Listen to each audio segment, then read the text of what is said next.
రాతితో వెలిసిన ఈ గుహలోనే లోపల ఇంకొక గుహ ఉంది. ఇప్పటికీ కూడా మంచి శ్రావణ మాసాల్లో ఇట్లాంటి వాటిల్లో దీన్ని పురాణ దొన అంటారు. అంటే పురాణ కథలు. దొన అంటే గుహ మనకు తెలిసిందే. సో, పురాణ కథలకు సంబంధించి ఏ కార్యక్రమాలైనా ఇప్పటికీ హరికథలైనా, ఒగ్గు కథలైనా, ఇంకా ఏవైనా వినాలనుకున్నా, స్వామివారికి సంబంధించిన భజనలు చేయాలనుకున్నా ఇక్కడే కూర్చుంటారు. ఇంకా ముఖ్యంగా ఆలయానికి సంబంధించి అయితే నిత్యం ఈ ఆలయానికి వచ్చిన ప్రతి భక్తుడు కూడా తప్పకుండా ఈ నాగేంద్రుని దర్శించుకునే వెళ్తారు. ఎందుకంటే ఈ క్షేత్రం మొత్తం మీద ఒక ప్రధాన ఆకర్షణ ఏదైనా ఉంది అంటే అందులో మొదటిది ఈ గుహనే అవుతుంది.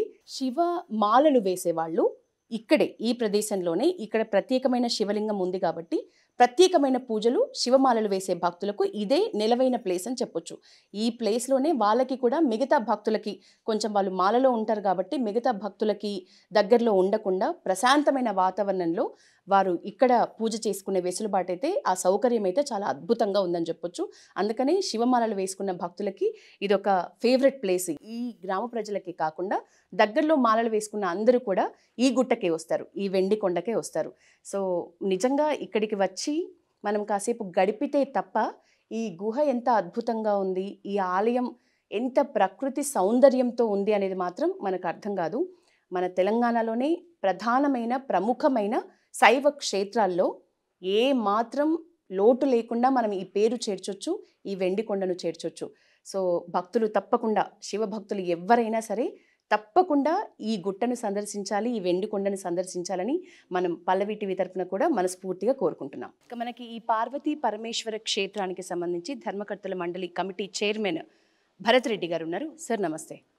సార్, ఈ ఆలయం ఇంత వైభవంగా ఉంది, ప్రకృతి సౌందర్యంతో ఉంది, అయినప్పటికీ కూడా స్వయంభూ అయినప్పటికీ కూడా ఇన్నేళ్ల చరిత్ర ఉన్నా ఎందుకు అనుకున్నంత స్థాయిలో ప్రాచుర్యంలోకి రాలేదు?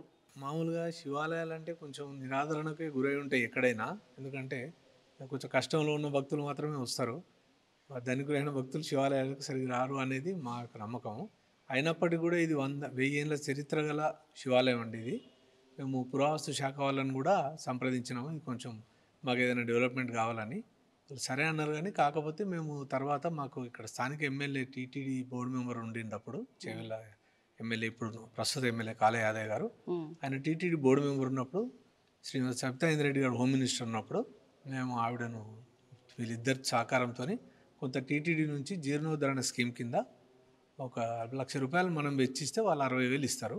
అట్లా కొంచెం గ్రామస్తుల సహకారంతో ఇదంతా మేము చేసుకుని, ఇదంతా జైన్ మందిర్ ఉండింది ఒకప్పుడు. జైన్ మందిర్ని 850 సంవత్సరాల క్రితం మళ్ళీ బసవేశ్వర శైవమతస్థులు వచ్చి శివాలయం కింద కన్వర్ట్ చేసినారు, అంటే మార్చినారు. ఇక్కడ స్థానికంగా ఎవరైతే కొంచెం పూజా కార్యక్రమంలో అందరిని ఇన్వాల్వ్ చేసిపోయినారో అదే నడుస్తుంది ఇక్కడ. టీటీడీ నుంచి మాకు అప్పుడు 16-17 లక్షల రూపాయలు వాళ్ళు ఇస్తే మేము దాంతో ఈ మాత్రం అన్న డెవలప్మెంట్ చేసుకోగలిగినాము. ఇది ఎప్పుడు, ఏ ఇయర్లో? ఇది 2011 నుంచి 12 పునర్నిర్మాణము, జీర్ణోద్ధరణ, రిపేర్ ఇదంతా మేము చేయించుకున్నాం మేడం. కానీ ఈ ఆలయానికి సంబంధించి ఇప్పటికీ కూడా ప్రభుత్వం నుంచి సహకారం ఏ విషయాల్లో మీరు కోరుకుంటున్నారు? మేము యునైటెడ్ ఆంధ్రప్రదేశ్ ఉన్నప్పుడు కూడా, 2 రాష్ట్రాలు కలిసి ఉన్నప్పుడు కూడా మేము చాలాసార్లు గవర్నమెంట్కి విన్నవించడం చేయడం జరిగింది. మా దగ్గర అన్ని ఆధారాలు ఉన్నాయి. మేము పురావస్తు శాఖకు కూడా పెట్టున్నాం. వాళ్ళు కూడా ఇప్పుడు రిటైర్డ్ అయిన శివనాగిరెడ్డి కానీ వాళ్ళంతా కూడా వచ్చి ఇన్స్పెక్షన్ చేసి, ఇది 1000 సంవత్సరాల గుడి, 2 కోనేరులు ఉన్నాయి, ఉత్తరమూర్తి గుహలో ఉన్న శివాలయం చాలా పవర్ఫుల్ అన్నారు, అన్నీ చెప్తున్నారు. కానీ ఎటువంటి నిధులు కూడా విడుదల చేయించుకోలేకపోయినాం మేము అప్పుడు అక్కడ. అది మరి ఎందుకో తెలియదు. ప్రస్తుతం ఉన్న గవర్నమెంట్లో కూడా చాలాసార్లు, అంటే బీఆర్ఎస్ గవర్నమెంట్లో కూడా మేము చాలాసార్లు విన్నవించినాము. కాకపోతే కొంచెం నిధులు అయితే రాలేదండి. ఇప్పటికిప్పుడు అత్యవసరమైన అంటే ఏంటి సార్ ఆలయానికి సంబంధించి? శ్రావణ మాసం ఒక 1 నెల రోజులు 1000 మంది భక్తులు వస్తారండి. కార్తీక మాసంలో కూడా 1000 మంది భక్తులు వస్తారు. ఇక్కడ మార్చి శివరాత్రి అయిన 10వ రోజు తర్వాత జాతర బ్రహ్మోత్సవాలను జరుగుతాయి. 7 రోజులు 7 సేవలు ఉంటాయి. ప్రతి సేవలోనూ, ప్రతి కార్యక్రమంలో ఊరు వాళ్ళు ఒక 50 మంది పనిబాట వాళ్ళు అనే పేరుతోని అన్నిటికీ కార్యక్రమాలు అన్నీ ఒక 50 మంది ఇన్వాల్వ్ అయి ఉంటారు దీంట్లో. వాళ్ళకు కూడా ఎటువంటి ఆర్థిక సహాయం ఉండదు. ఇక్కడ గుడికి కూడా మా దగ్గర ఉన్న పూజారులు 6 కుటుంబాలు ఉంటాయి. ఒక కుటుంబం ఒక సంవత్సరం చేసుకుంటే 6 సంవత్సరాలు వాళ్ళు ఊరికనే ఉండాల్సిన పరిస్థితి.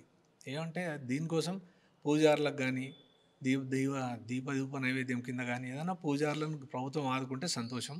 మాకు చిన్న చిన్న రిపేర్లు ఉన్నాయి. మన కింద కోనేరంతా ఉమ్, ఇంత హైట్ ఉన్న గుడి కాబట్టి వాటర్ ఫ్లో ఉమ్, నీళ్లు కారిపోయి కింద ఉమ్, ఆ గుడి కింద కోనేరంతా కూలిపోయింది. ఉమ్.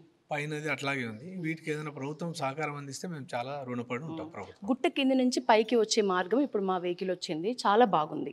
అది ఎప్పుడు చేశారు అంటే అంతకుముందు ఓన్లీ మెట్ల మార్గం ఉండేనా?